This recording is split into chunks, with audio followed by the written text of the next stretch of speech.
What do y'all need to know? The Nine of Swords. So the first card at the beginning here is Nine of Swords. Yeah, definitely need to stop and slow down for a second and really think about what's actually really bugging you. And I think a lot of you guys already know, but the problem is that a lot of the times when we have a base worry, that base worry can, manifest itself in our brain and create a beautiful problem tree. Okay, so we already have the tree growing, right? The problem is to, like, arisen from the grass, arisen from the ground, and then another idea of what could spawn from this problem not being fixed creates a branch, and then another branch of that another problem. It could be a totally different scenario, and it just branches off into become this flourishing, beautiful tree of disaster. Now, the thing is that we don't want to get to this point, because I think the Nine of Swords would indicate here that you guys are under a lot of stress. You guys are not sleeping very well because that stress is keeping you up at night, and you haven't taken the time out to, yes, to step back and rest and think things through. You have a powerful mind, Gemini, and you can use it for good. Right now, you're using it in a way that isn't benefiting you. Or for some of you guys, you're aware that your your thoughts are being your enemy. You don't have to let it be your enemy. You can work together with it. You don't ever have to let your brain be a separate entity of yourself. So this is this is the biggest thing I'm seeing here for a lot of you guys. Is the stress is becoming to be too much. All right. Oh, we have a card that's upright already. High Priestess. Okay. Secrets.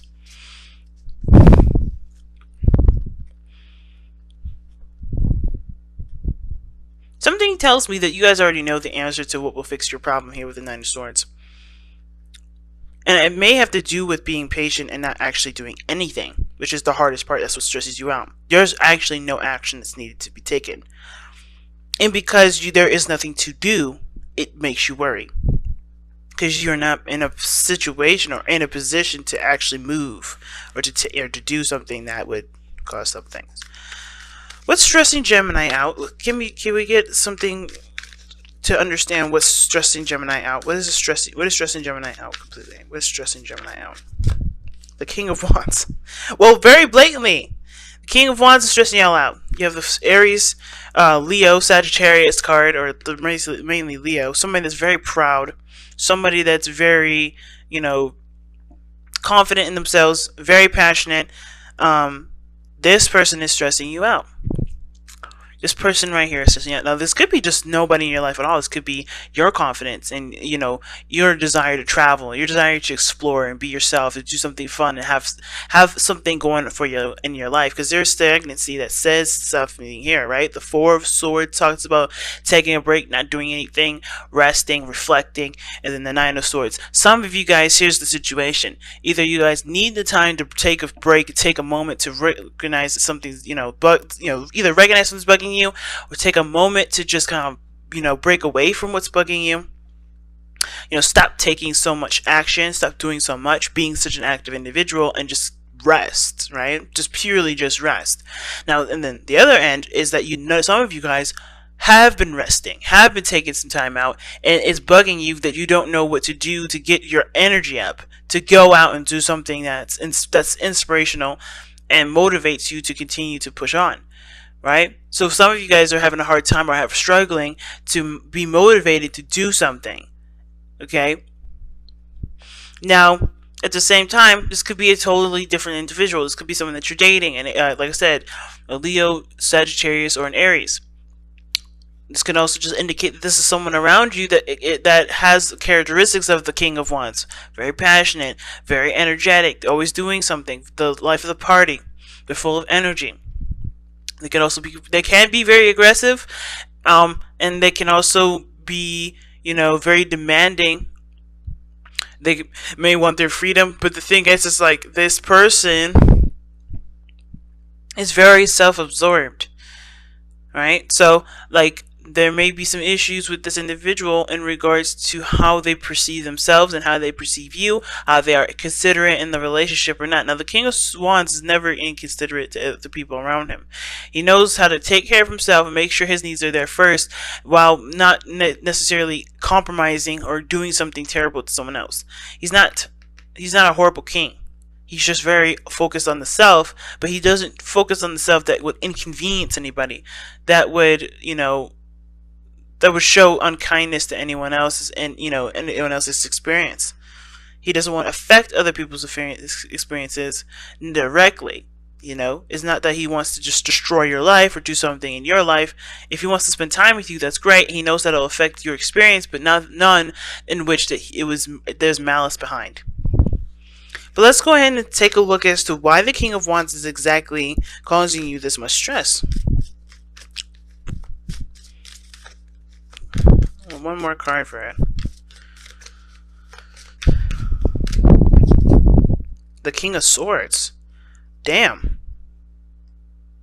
You got the King of Swords and the King of Wands in this reading. So King of Swords, the King of Wands. The reason why the King of Wands is giving you a headache is because of the King of Swords. Now, the King of Swords could be you too, Gemini. It could be you, or Aquarius, or a Libra. But the thing is that maybe this person has gotten cold. This person is not active anymore. This person is not taking action. Maybe this person has kind of resided a little bit to kind of become very defensive and very argumentative and very aggressive. I already said aggressive twice. It could be that this person is not really making a lot of sense.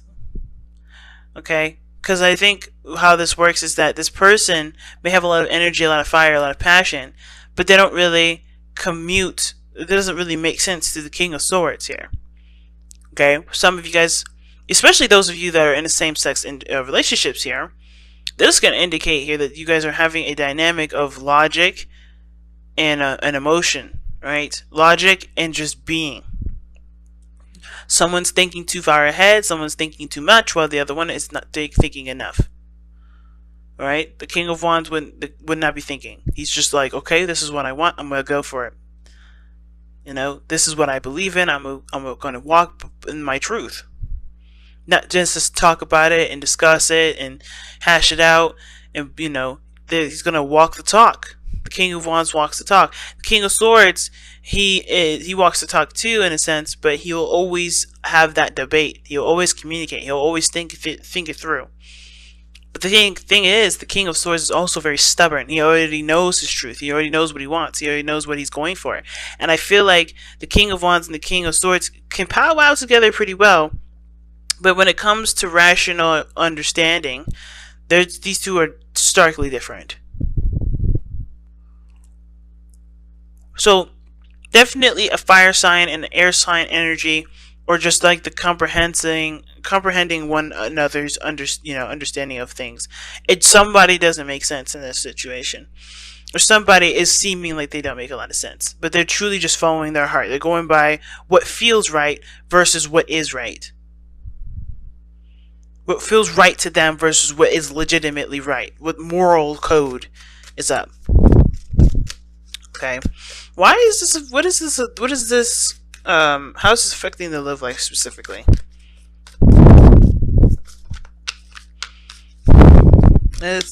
Honestly, I want to actually know. What are the disagreements between the King of Wands and the King of Swords? What is the disagreement between the King of Wands and the King of Swords? I don't know why I think disagreement, but I feel like it's disagreement here. Because if there was no conflict, then you wouldn't be stressed. So, what is the disagreement? What is the conflict between the King of Wands and the King of Swords? What is the conflict between the King of Wands and the King of Swords? What's the conflict? Oh wow, committing to love. The Ace of Cups. And the Hierophant. Wow. Commitment to love. Commitment to emotional growth. Commitment to spiritual growth. Or a change in the way someone achieves emotional growth. It's interesting because I did a reading for a client, and the person was a Gemini, and they were in a same-sex relationship as well.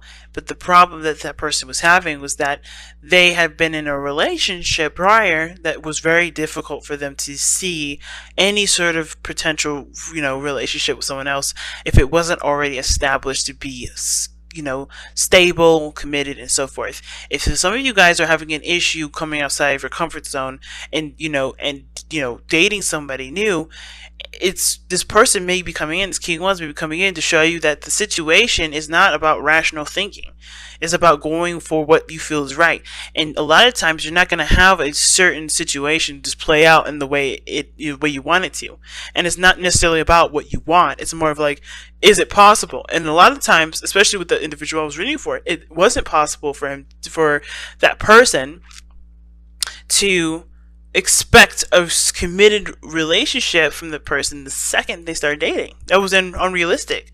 So the situation here is showing me is like some of you guys may be aware that what you guys have to do to have a beautiful relationship with somebody is to be yourself and to let time pass and let time just be, to grow that relationship. Real roots to put down in the relationship instead of just saying, okay, I'm not going to be with you unless you're really looking for a serious relationship. You don't know what you want from this person until you know who this person is. You got to give this person a chance. Believe it or not, like wands, fire, and air energy go along very well together, but you won't know how well it goes together until you spend the time to figure that out, which is why the Hierophant and the Ace of Cups is here. This is a growing process. This is about connecting with your emotions. I think for some of you guys, you've been detached from your emotions for a long time because it's been very painful to deal with or to remember or to even, have anything to do with love because of your past experience. But this person looks like they're going to be bringing in new energy, bringing in new life, and this person brings out a side of you that you can be happy with. But I think this also puts you in a position of being even more defensive because it's putting yourself at risk, right? It's a chance game. It's not necessarily, there's no guarantee that this is going to end in a way that you guys live happily ever after. But it doesn't mean it can't, just because there isn't a sign of it now. It takes growth, it takes time, it takes patience for it to grow out. And I see this in this relationship. I see this reading. You have to be yourself. You have to look and see who you are through this person. And you have to understand and see who this person is for you in this relationship before you can decide, is this the path that I want to go down? Is this person someone I want to live with for the rest of my life? Is this someone I want to marry? Is this someone I want to have kids with? Is this someone I want to live the rest of my life with? Period. And that is going to take time. And that's why I think this is why you have to kind of be patient here. I think this is why, either taking a step back to just slow down and relax, or to just go out and do it, take a chance, take a leap of faith, and, just see how it goes. It's better than just not doing it at all, and better than, just kind of cutting your losses, So, what is the overall outcome for Gemini? Damn, Judgment. That's the second opportunity. But Judgment with the Eight of Wands. You guys are getting 2 cards for everything that's being explained today. Underneath that is the Two of Pentacles. You have to make a decision about what it is that you want, what is of value to you. And I understand that there is this desire to settle down and just, you don't want to take anybody that's not going to truly settle with you, or, that's truly going to look for long-term commitments. You shouldn't be looking for it either. Not saying that, not to go after what you want, but like, you shouldn't expect everyone that you date to be as quick to get married and settle down as you are. And who's to say that this person is definitely for you if you don't take the time to get to know them? Remember, everything happens for a reason. Time is given to us to understand what we need to understand, so we can avoid situations, so we can understand the person or understand the circumstance a lot better than what we looked at from the situation up close. Because think about this, and I actually got this from a comedy skit. I don't know if you guys have seen it. Equimity, I think it is. I can't remember. It's one of Dave Chappelle's newer stand-ups, and he was talking about in the very end how the situation when something first happens, we're all close up to the elephant, right? The elephant's skin, right? You can't see that this is that skin is actually to an elephant. You just know that that's gray and it's scaly or it's wrinkly and it looks weird, right? But it takes time for the situation to back itself out so you can see the whole picture, right? This is the same situation. You don't know everything when you first start out, and it's hard to kind of accept that because it's also requiring you to just trust the situation and see how it goes from there. But this is one of those situations where you just have to see. The situation is way too close up to your face right now to identify if it's an elephant or if it's if it's a rhino, right? You don't know, because they have the same kind of skin, right? But you don't know what kind of situation this is until time is given to it for you to be able to step back and see the whole picture, see everything from what it is, and see how it plays out in your world. So give it the patience that it needs, because what this last two is showing you is that this is judgment in the Eight of Wands. There's some sort of opportunity that comes up that requires communication. It requires the flow of progress, right? And I feel like it's not necessarily just communication, but it's also about moving forward. It's about taking the steps ahead and going for it. Not to completely just, just completely just cut something off, but giving it the opportunity that it's going to need, or giving it the time it needs to understand it, and go for it, and then change your mind later if it need be, because you always can change your mind. But it may be hard to change your mind, but it's definitely an option. Your back is never ever up against the wall, fam. Okay, so let's take a look at what oracle cards you have.